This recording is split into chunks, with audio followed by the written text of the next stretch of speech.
자, 이제 세 번째 세션으로 저희는 넘어가 보도록 하죠. 역시 발표로 시작해 보도록 하겠습니다. 자, 이번 강연은 그룹 나오의 시그너 윤거스테드 대표님께서 준비를 하고 계시고요. 관광세 그리고 도시 마케팅 조직에 대해서 짚어보도록 하겠습니다. 영상 함께 만나보시죠. Hello everyone, it is a great pleasure and honor to be here today and to be part of this interesting and forward-looking forum discussing the future of destinations with all of you. My name is Signe Jongersted. I'm CEO and co-founder of strategy agency Group Now, based here in Copenhagen, Denmark, but working with transformation in tourism and the broader experience economy across most of the world. And today, and over the next 20 minutes or so, I will be sharing with you some of our recent exploration of tourism taxes and the transformational potential, you could say, and the regenerative potential of tourism taxes if designed well. I will do so in 3 simple steps. Firstly, by answering why taxes and why now. Secondly, I will dive into the key findings of our recent white paper, which we co-published with a global destination sustainability movement on tourism taxes by design. And finally, I will venture a look ahead on what's next for tourism taxes and why the discussion we'll be having later today is both very timely and much needed. Now, first of all, why exploring tourism taxes to begin with? It actually started in late 2019 and early 2020. Both years were proclaimed the year of tourism taxes in global media. And this was based on sort of the introduction of new visitor and tourism related taxes across the world. Not least, one of them who got a lot of attention was the Sayonara tax in Japan in 2019. Now, our idea to study tourism taxes came up as a sort of curious reflection on tax introductions as a response to the growing concerns around over-tourism and the negative impact of tourism on local communities, on cultural heritage, natural landscapes. And we saw a lot of new public policies were being introduced to mitigate some of these problems, but also still largely stuck somehow in the old tourism paradigm of core promotional focus, a detachment of management from marketing, of industry from destination, of destination and a place where people actually live, and often missing out on this full picture, holistic view of the actual full cost of tourism and the benefits of tourism to a place and the people who inhabit it. Now, another part of our curiosity around tourism taxes was, you could say, sparked by the nature of a lot of debate around tourism tax, which was often either sort of the elephant in the room, the topic to be avoided if possible, or in very sort of heated, very polarizing and often oversimplifying terms. And so we joined forces with Global Destination Sustainability Movement and with the support of 9 European cities and in data partnership with ETOA and European Cities Marketing, we produced the white paper Tourism Taxes by Design, which was published in late 2020. Now, as part of our research, we were guided by a series of core questions.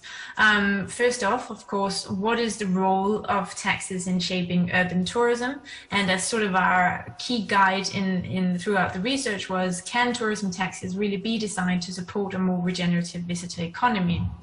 Now, then, of course, as we were getting started, COVID-19 and a global pandemic halted our steps briefly, because how can you discuss the potential of tourism taxes if you have no tourism to tax? But meanwhile, taxation actually became kind of a hot topic even during the global pandemic, as governments were, for example, reducing or suspending VAT or tourism taxes to relieve the industry. But also as part of sort of the longer term questions around the role of taxation in recovery, in building resilience, and in building back better. So I want to dive into some of the sort of overall findings of our research. The research was basically a lot of desk research. It was, as I mentioned, a data partnership with ETOA and their mapping of tourism taxation, a survey of 67 European Dmos in partnership with European Cities Marketing, and finally a peer review with all our partners. Now, the results I'll show you now are somewhat European focused, but our analysis really around the roles and the potential of tourism taxation is non-European specific, and I'll also have examples that are non-European. Now, when we are talking about tourism taxes, I think it's important to underline that there are many different kinds, really, of tourism taxes. The most common can be sort of grouped in three categories. One is around accommodation, another is around goods and services, which is typically kind of VAT, and then thirdly on transport or border fees. This can be from air travel or cruise ships and so on. Now, the overall tax landscape of Europe is that the majority of European countries, 21 out of 30, have a tourism tax, mostly in the form of an accommodation or bed tax. Very often the tax is based around these basic design parameters of category of accommodation or seasonality, with some travelers exempt and so on and so on.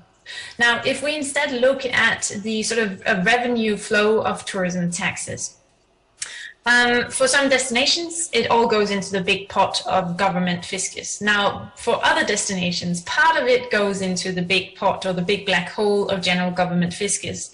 But another share of the tax revenue is directed to the city, to community projects. This is where revenue is earmarked or ring-fenced, whatever you will, for specific purposes within the city. As an example, like the city of Milan, Italy, where the tourist tax revenue is redirected to preservation of the city's artistic heritage and to the improvement of touristic services.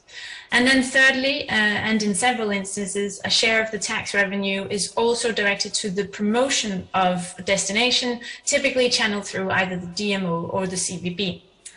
Now, in our survey of European city DMOs, together with ECM, European Cities Marketing, we asked about the dependency on tourism taxes for DMOs. And as you can see here, 56% of European city DMOs don't actually receive any income from tourism taxes or levies, while 23% get direct allocations from bed tax and another 12% get indirect allocations.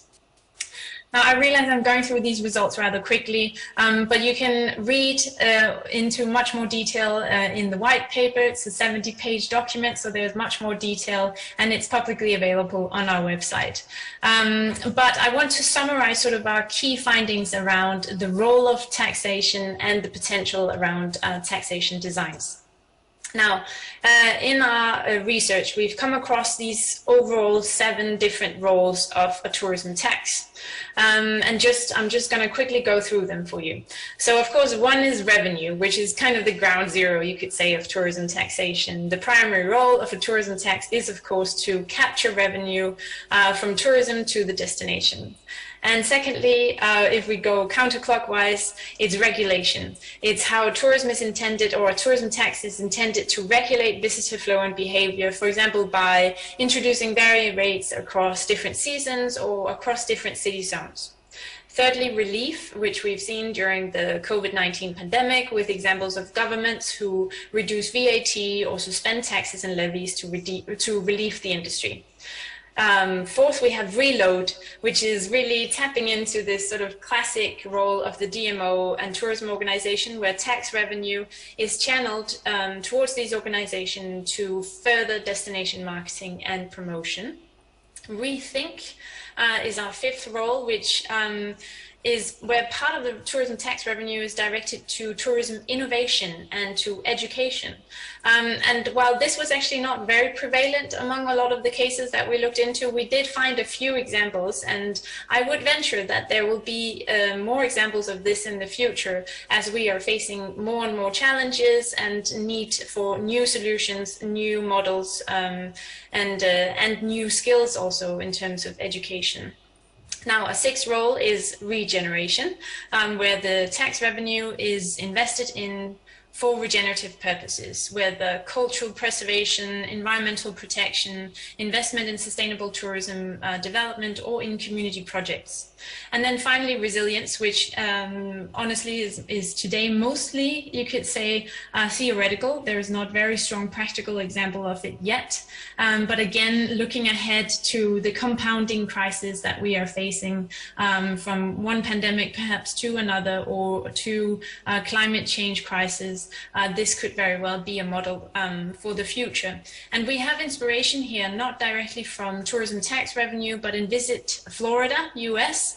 They've developed this Cover Your Event Insurance Fund, which is basically an offer to event and meeting organizers that risk having their event disrupted by natural disasters, to help them meet this risk. Now, historically, it's mostly been hurricanes in Florida, but it doesn't require a lot of imagination, I think, to reconceive that model for future resilience in the face of coming crisis. Now, based on these roles, we developed a simple sort of 3x3 taxation design model with three sort of fundamental purposes and goals. The first one is tourism tax to grow tourism, which means basically that tourism tax revenue is reinvested in growing more tourism. Now, the second purpose is tourism tax revenue is used, or tourism tax is used to balance tourism. This is where taxes are introduced, for example, to in attempts to mitigate negative impacts of pressure spreading out across seasons or different types of visitor segments, etc. And thirdly, where tourism tax revenue is reinvested in developing better, more sustainable tourism and thriving local communities. So we'll see some examples of that in a second. Now, as a sort of across each of these three purpose levels, we also have three different sort of dimensions or perspectives. On the demand side, where we have taxation can either target growth, regulation, or the possibility of engaging visitors in contributory designs, which is really encouraging responsible and sustainable tourism. On the industry side, we have tourism taxation for joint promotion, for joint insurance, for investing in tourism innovation, and sort of an inclusive workforce and talent pool. And then finally, on the habitat side, where public structures can ensure tax revenue for more tourism, for investment in infrastructure, or for regenerative investments, perhaps even with decision-making processes that also invite representation and participation from the public. Now, let me give you a few examples of how this model could work, or how it sort of reflects the cases that exist. First example is from Slovenia, and this is from a grow tourism perspective. In January 2019, Slovenia introduced an additional promotion tax to their existing tourism tax. Now, the share of the promotion tax is 25% of the tourist tax, and it's intended specifically for planning and implementation of marketing and promotion of Slovenia, and the revenue of the tax goes directly to the Slovenian Tourist Board. A second example is from Dubrovnik, Croatia. In a more balanced tourism perspective, you could say. As of 2021, Dubrovnik has introduced a tax on foreign cruise ships, and the tax kind of depends on the different passenger capacities of the ships. The introduction of the tax is linked quite directly to recent years of overcrowding problems in Dubrovnik, and an immense pressure to introduce measures to mitigate these challenges and these problems, including also from UNESCO, who's actually threatened to remove the city's status as World Heritage Site unless it managed to curb its tourist numbers.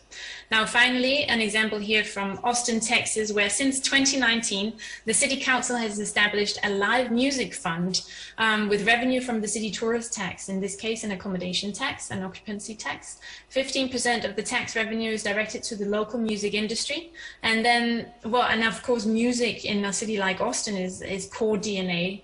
Another 15% of the tax revenue is directed to historic preservation. And then you could say there's actually also the perspective of grow tourism here, because the remaining 70% are directed to the Austin Convention Bureau.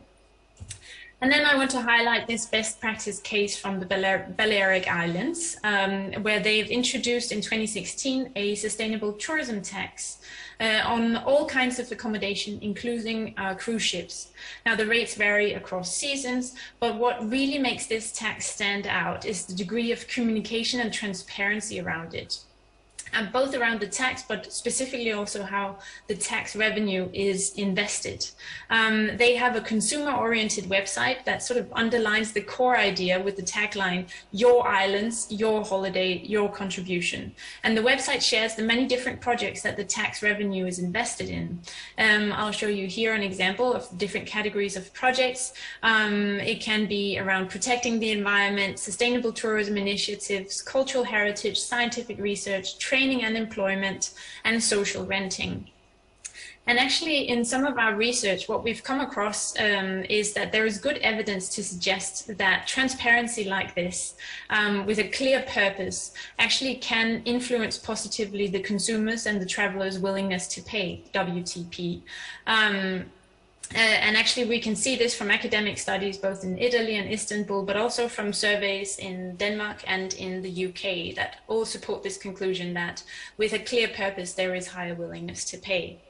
Now, as a final example, I want to point in the direction of governance as well. In Barcelona, the city created the City Tourism Council in 2016 as a sort of representative body that guides and advises the city in pretty much everything tourism. And as part of that, the council also develops and puts forward recommendations on how 50% of the tourism tax revenue should be invested in sustainable tourism or sustainable projects moving ahead. So these are all a lot of examples, a lot of different roles and perspectives of tourism taxation.